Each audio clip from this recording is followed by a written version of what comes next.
Greetings, Kindred. I am Voivode Maquette, and welcome back to My World of Darkness and another episode of the Thicker Than Water recap. This session, this second session of the third season of Thicker Than Water, um, just really comprised of two scenes.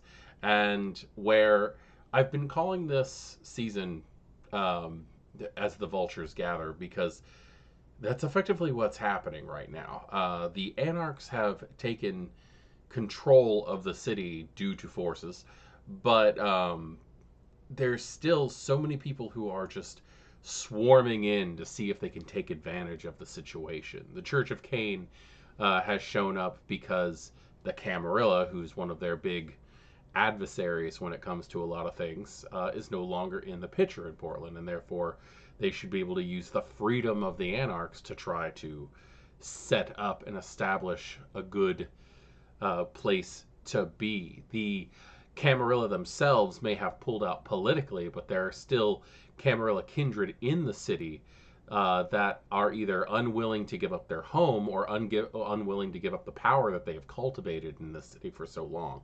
That's actually where tonight started off, because in the two scenes that happened, uh, the first one was brought about because two messages were sent out to two very powerful kindred in the city, one being Tinia Jabbar and the other one being Lorenzo Putinesca. There was some scheduling involved, but eventually what ended up happening is Tinia had agreed to meet with the individual who had sent her a message, who was just marked down as JB, turning out to be a Toreador by the name of John Barnes, who is also Anaroma's child.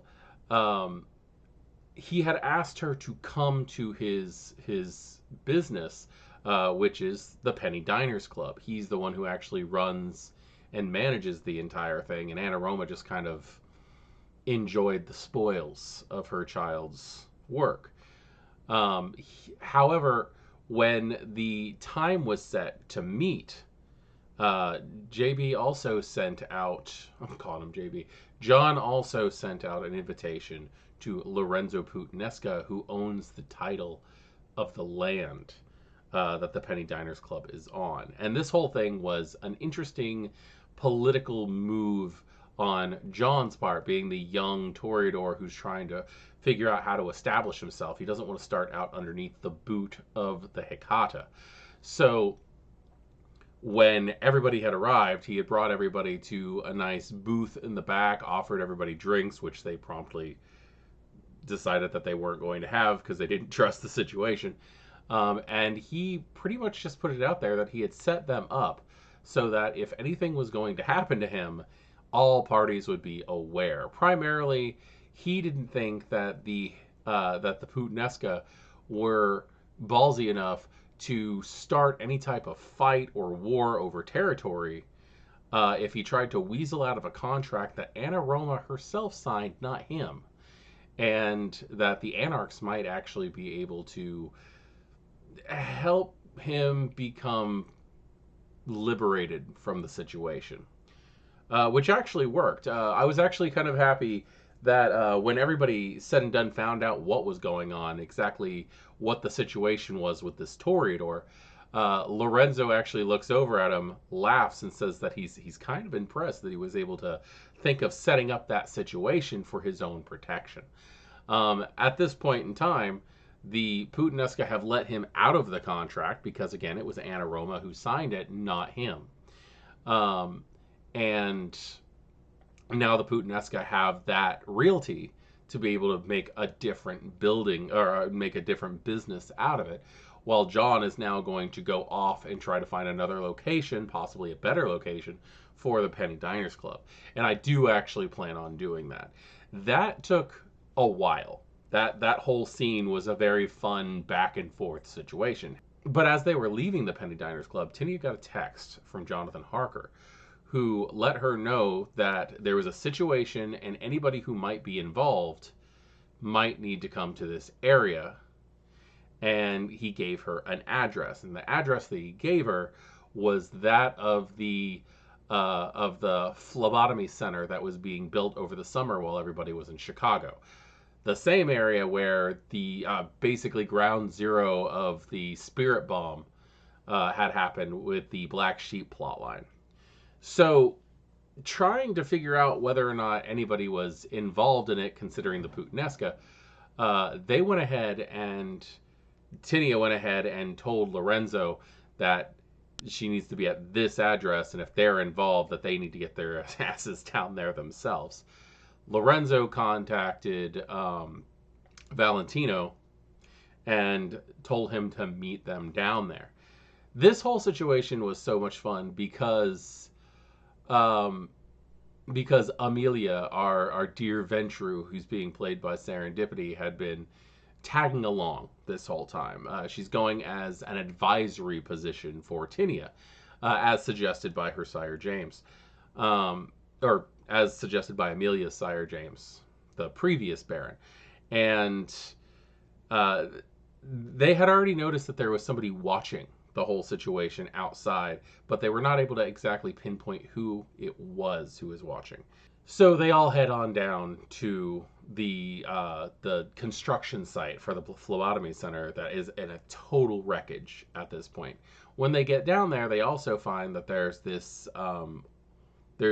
beat up panel van sitting outside, and as they're parking and getting out, Jay sticks his head out to see what exactly is going on because he's inside, which is, it's really funny. It kind of leads to this whole thing about like stealing rebar and stuff like that for God knows what. But they end up being all together, and since Jay's there, he's tagging along now too, and they go down into the parking garage, the sub levels of the parking garage, and they find the scene where so much stuff happened during Black Sheep. They walk into the area where Lorenzo was hung upside down by the Sabat pack, where Anaroma was taken down by the Milliner boys and their Tommy guns. They come to the area where the first of the rituals were taking place. That unfortunately, I had made a note of, was never finished. Valentino was supposed to sew up one of the sheets that were down there to seal off the Shadowlands after performing the various rituals, and after being interrupted by Paul and I believe Nick at the time too, my NPC who is not Hakata, he never finished the ritual. He only sewed half of it up. So when they get down there, they find that there's still, after about 5 months in time have passed, there's still a window into the Shadowlands open, and they can see scorched footprints in the ground stepping away from it. Those with Sense the Unseen are also picking up this acrid acidic smell, and they can see these black wisps of smoke coming off of these footprints, but there's really no telling. And Harker's down there too, saying that he has no idea how long this has been open, when whatever it was escaped. Valentino eventually ends up sewing the thing up, ends up fixing it, but to do that, he has to perform the rituals of Mend the Shroud and Rend the Shroud at the same time. Like, he has to do Rend and Mend back to back, which means they actually have to kill someone to perform it. And so Lorenzo sends a couple of his goons out to grab somebody who owes the Puttanesca money. But like, it was a very interesting scene because we have the differences in mentality when it comes to the two different groups. The Hecata, and I can't even really say the Hecata, the Puttanesca, are sitting here going, it's a death. Even Valentino is talking about how he's not going to get his hands dirty, and now it has to be somebody who's guilty and deserving of death. But the Anarchs are just like, what the hell is going on here? But with all of that, Lorenzo tells them straight out that they can't fix the problem unless they take a life. So everybody takes stains effectively for just not helping this guy who's obviously terrified in this whole situation. And whether or not he owes the Putanesca money, is that really a call for death? They get it sewed up. The death occurs. And there's a lot of thought about what exactly is going on, specifically through Lorenzo and Valentino, because they know that they didn't perform the ritual to sew this stuff up until after when they performed the other 5 along the borders of the area to actually like save the city. um they were technically all in the Shadowlands because of the spirit bomb when they stitched everything up, when they mended the shroud. So they performed that ritual on the other side, cutting deeper into the Umbra. So they have no idea exactly what came out, what dimension this thing came out of. There's so many different layers to the Umbra, but there's now something out there that has escaped. Now, there was a lot of conversation that happened in between everything. I understand that this is not a very long recap, but like I said, 2 scenes occurred. One, which was not as world shaking, but it was definitely important to that Toreador. John is going to be a reoccurring character who is going to be a mainstay in the city in my planning. I don't always get to keep what I plan when it comes to my stories, because the way that I run things, I basically have my city and I have my NPCs and I have what my NPCs want to do. But everything is put into turbulence when it comes to what the players are doing.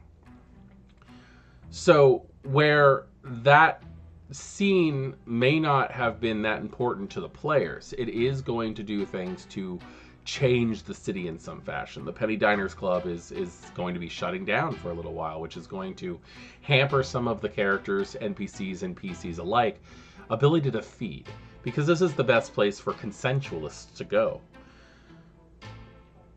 The scene in the parking garage was a major world-shattering event for the Anarchs, as they now realize that there's something deeper and something darker in their city, and they have no idea where it is.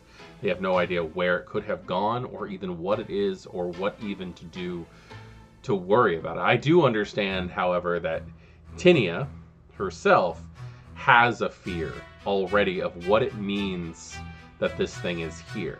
That what type of allies and what type of truce might need to be established to be able to handle a situation of this magnitude. I'm excited to see what my players are going to do with this. And I really like the fact that the game had these 2, in my opinion, serious scenes that just they incorporated most of, if not all of, the players. They got some major storyline going, and a new threat has been added. So what is Tinia exactly going to do about this? Is she going to go talk to Delphi, the Malkavian Oracle in St. John City? Is she going to just wait to see until something pops up and she has to handle or clean up a situation instead of preemptively fix the situation? There's so many different things that could happen with this, and I'm excited to see it. Thank you for joining me in this recap. If anybody has anything to say about this, or has any idea on where this story should go, or any thoughts on what might have come through that tear in the fabric of reality, let me know. I am Voivode Maquette. This is the Thicker Than Water recap for my World of Darkness, and I will see you all in the next video. Good evening.